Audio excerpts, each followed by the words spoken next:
Alright, magandang gabi po sa inyong lahat mga kababayan, Batang Maynila to. Pag-usapan natin itong nasa ating screen. Alam ko, excited na po kayong marinig ito. Ito po ay tungkol sa sa paglipat ng Eat Bulaga sa kanilang panibagong studio. Alright, ito binalita ito ng Bandera mga kababayan. Ayan, ang Bandera Showbiz Chika Balita. Basahin natin itong kanilang report. Eat Bulaga lilipat sa bagong studio. Yan, mapapanood na sa Meralco Theater. Hindi po sa Meralco Theater sa Maynila. Meron po kasing Meralco Theater dyan po sa May Loton sa Manila. Hindi po dyan. Etong Meralco Theater na itinutukoy mga kababayan ay doon po sa loob ng Meralco Building. Doon po yan sa Ortigas, dyan po sa Pasig. Alright, ito basahin natin itong kumpletong report para malaman natin ano ba ang detalye tungkol dito. Isa sa mga araw na ito ay lilipat na sa bagong studio ang programang Itbulaga na sa kasalukuyang nasa TV5 sa Sheridan Street, Mandaluyong City. Ayon sa nakuha naming balita ay Nobyembre 2023 pa sinimulan ang construction para sa bagong studio ng programa. Ito ng araw ang magiging bagong bahay ng mga original host ng noontime show na sina former Senator Tito Soto, Vic Soto at Joey De Leon, kasama pa ang iba pang legit Dabarkads. Yan. Ito, magpapalit ako ng kapangyarihan.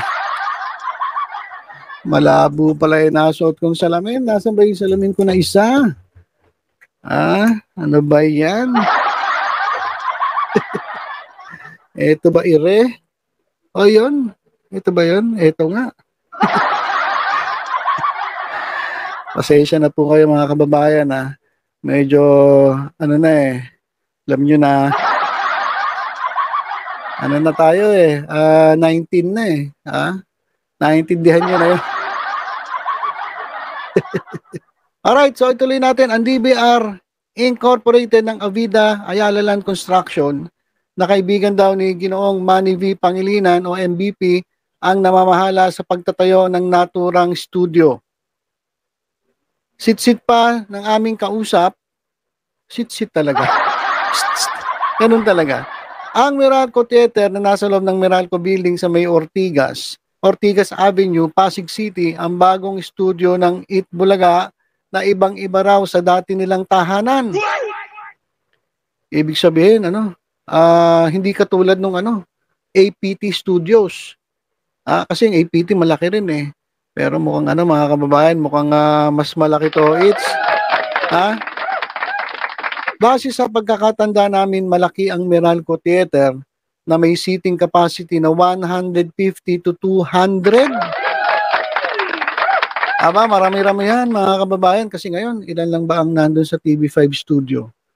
Konti lang di ba? Konti lang sila Pero ito, grabe kapag nakalipat sila sa Meralco Theater, grabe, 150 to 200 mga kababayan ang mga kasama ng TBJ at Digit Dabarkads dun sa studio. Para ring Broadway Centrum ang itsura nito, pero since under construction nga ito, baka moderno na ang ipagagawang studio ni MVP. Magiging accessible pa rin naman ito sa lahat ng gustong manood dahil maraming masasakyan mula Antipolo, Pasig, Cubao, Makati, Manila, Kalokohan. Sorry po, Caloocan at iba pa. Samantala, may nakuha rin kaming chika na kahit consultant ng Tape Incorporated si Mr. Antonio Tobiera o Mr. T ay nananatili pa rin itong nakasuporta kina Tito, Vic at Joey o TBJ dahil pamilya na ang turingan nila sa mahabang taon.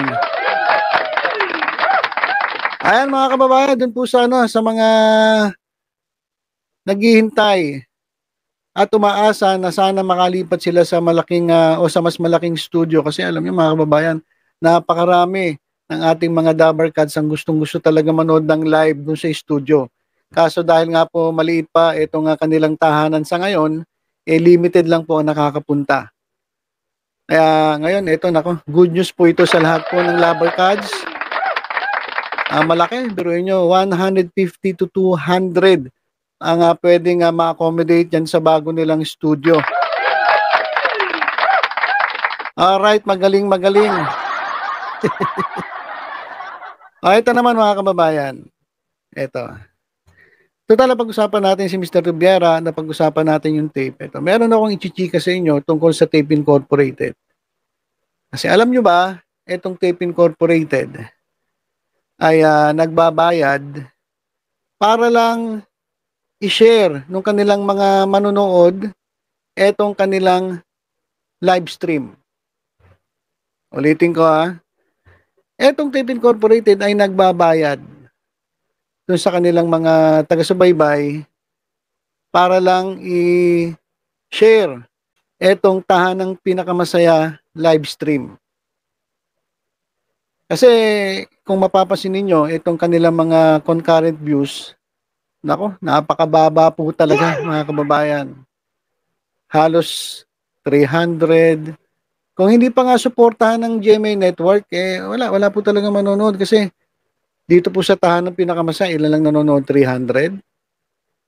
Tapos yung sa kanilang Facebook page, sa Tape Incorporated, wala, ganun din, 300. So napakababa talaga ng engagement sa kanila pagdating sa online. Kaya ito siguro yung kanilang paraan para kahit papaano naman medyo dumami. Kasi kung ngayon ay 300, ngayon dahil dito sa kanilang pakulo, nagiging 350, 375, 400. So, kahit papaano nakakatulong itong kanilang pakulo.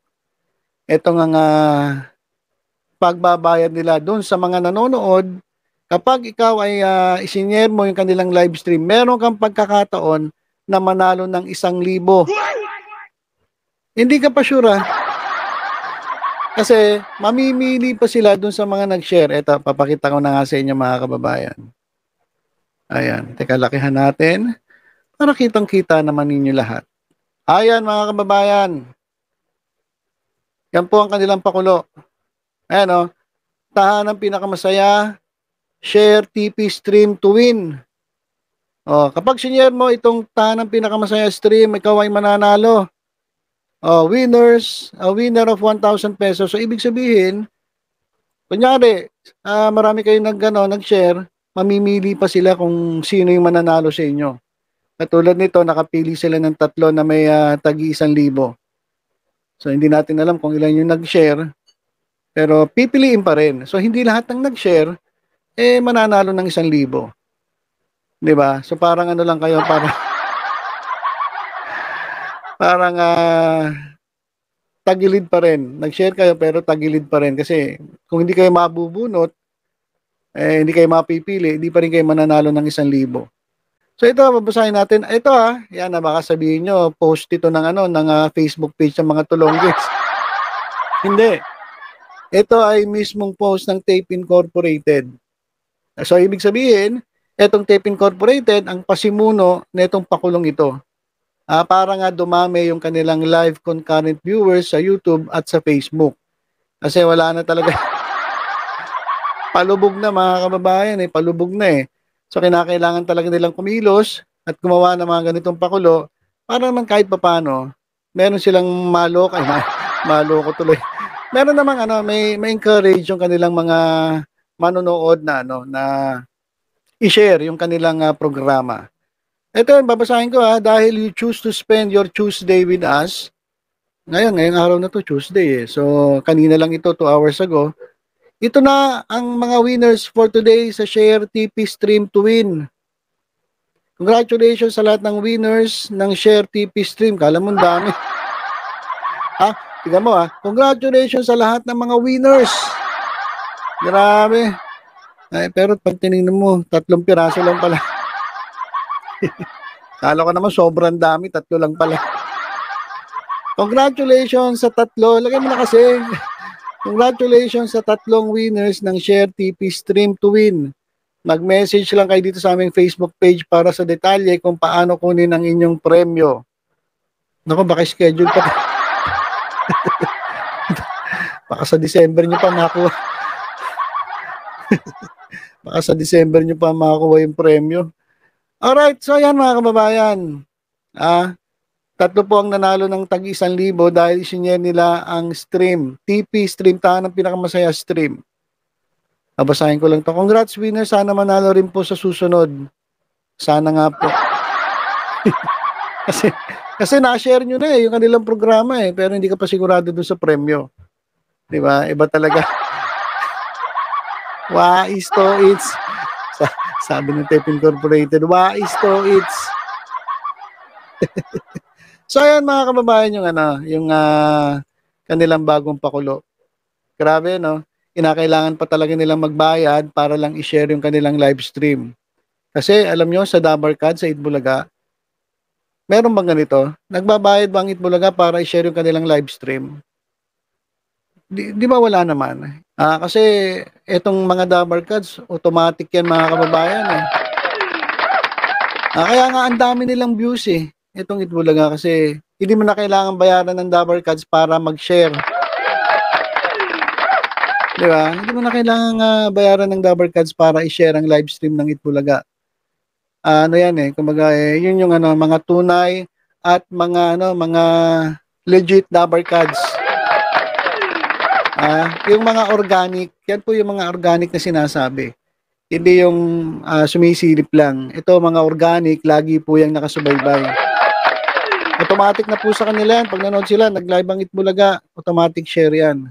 Wala pong bayad yan mga kababayan. Hindi po sila naniningil. Wala pong bayad yan. Hindi katulad na ito. Tape Incorporated. Kinakailangan pa talagang ayan kinakailangan pa talagang mag-aloka ng 1,000. Pero hindi pa sure kasi pipiliin pa. Di ba ang hirap naman nun kasi share ka ng share. Hindi ka naman nananalo. Alright, so yun lang po mga kababayan ang ating update ngayong araw na ito. Siyempre, congratulations sa Tito Vic and Joey sa Itbulaga. Nako, excited na tayo na mapanood itong Itbulaga sa bago nilang tirahan dyan sa sa Meralco Theater. At eto, yung Tape Incorporated, kinakailangan pa talaga magbayad para lang ma-share yung kanilang live stream. Nakakalungkot. Pero wala tayong magagawa. Kasalanan nila yan di ba? Alright, so yun lang po mga kababayan. Tutok-tutok lang po sa Batang Maynila to sa iba pang updates. Ingat po tayong lahat. God bless.